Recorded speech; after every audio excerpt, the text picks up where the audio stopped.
Magandang araw po sa lahat ng ating mga manonood, lalong-lalo na po sa ating mga SSS members at pensioners.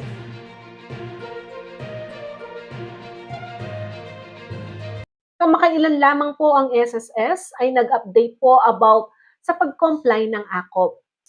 At alam niyo po ba, ang mga SSS pensioners na dapat mag-comply ng AKOP ay pwede na silang mag-comply sa pamamagitan ng facial authentication.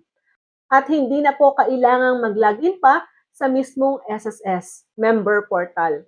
Sa pag-comply sa pamamagitan ng facial authentication, mas mabilis, mas secure ang pag-comply. Narito po ang video kung paano gawin ang pag-comply ng AKOP sa pamamagitan ng facial authentication. Sa mismong Google, i-type ninyo ang SSS homepage.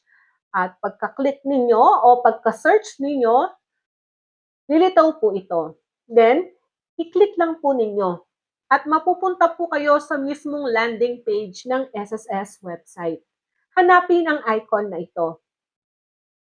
Submit AKOP Compliance.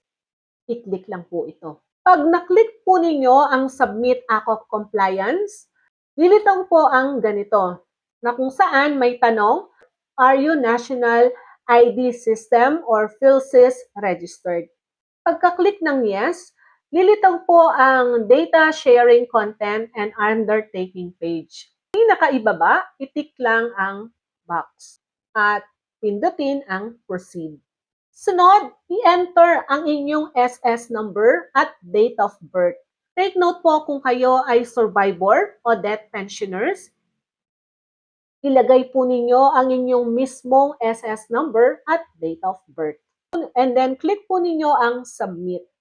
Pagkatapos na i-submit, confirm po ninyo ang pangalan ninyo and then click Yes. Para po sa mga survivor o death pensioners, i-confirm po ninyo kung kayo ay remarried o hindi.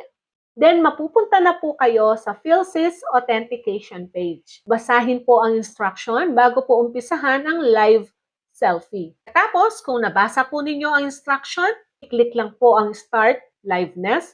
Pagkatapos po ng successful validation, lilitaw po ang confirmation page. Pwede po ninyo itong i-screenshot or i-print para po sa record purposes. Ito po ang nakasulat. Buting araw, your AKOP compliance through facial authentication with liveness check for your retirement pension was successfully completed.